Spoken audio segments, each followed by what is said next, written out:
What is going on, everyone? It's March J8 here, bringing you guys the news in a flash. Let's get into it. First off, I'm playing the new Star Wars Battlefront 2 beta, and I'm actually liking it.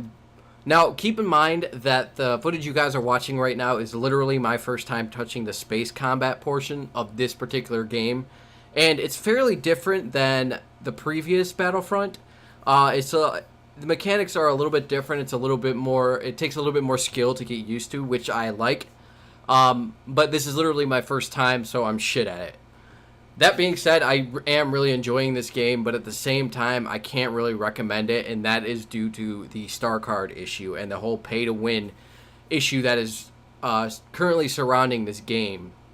I've watched a couple of videos on it. I shouldn't say numerous. I've watched a couple of videos on it where people have gone through just how deep that pay-to-win mechanic can be, and I can't recommend that. I can't recommend people go out and pre-order this. I can't recommend that people buy this game until they fix that.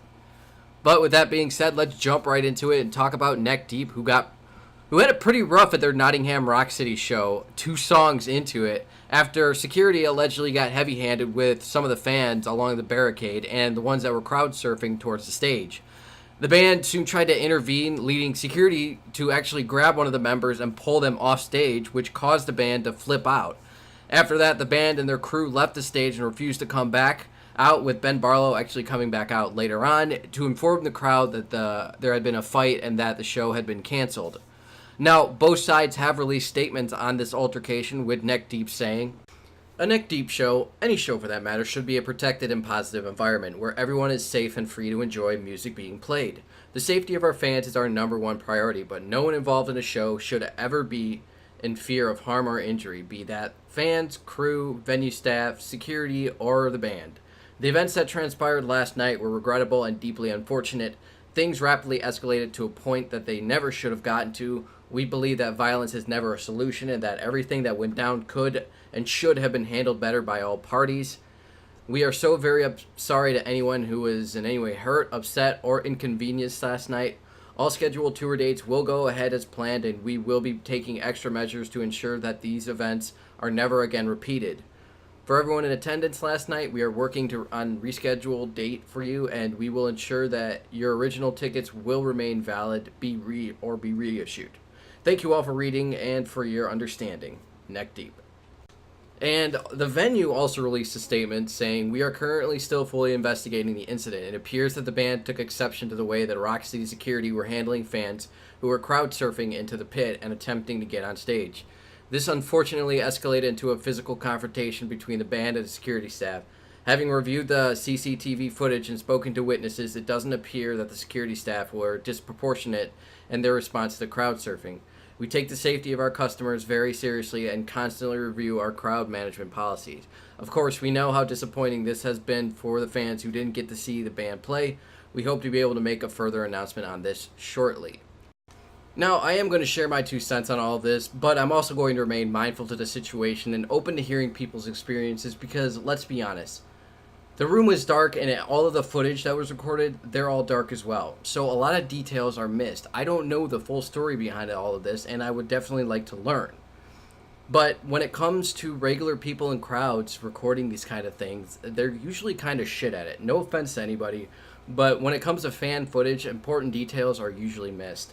And from everything that I've seen so far, from all the footage, I didn't really see anything out of the ordinary from security or anything that would generally piss off a band. Like, I didn't see anything that was similar to security throwing punches at fans or throwing fans violently out of the way for no reason whatsoever.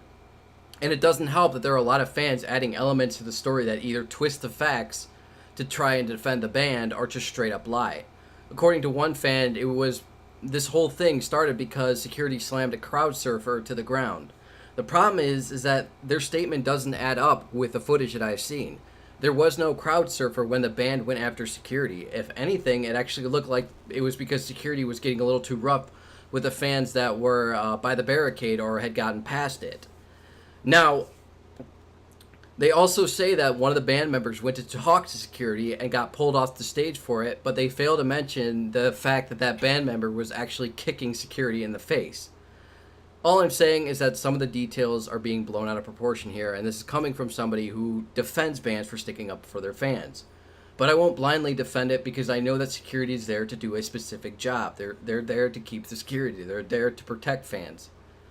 So, like I said, if you were there and you saw what went down, both the good and the bad for both sides, I would absolutely love to hear from you. For the rest of you, if you guys are interested in checking out the footage, I will leave links down below for you.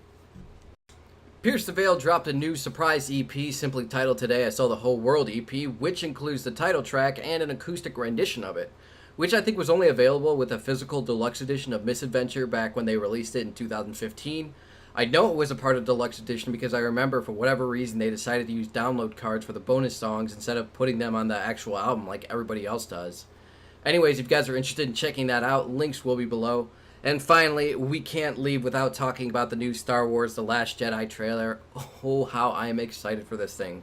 A little bit worried though, I'm not going to lie. Simply because the way that this trailer played off kind of made the story seem a little simple, I want to say.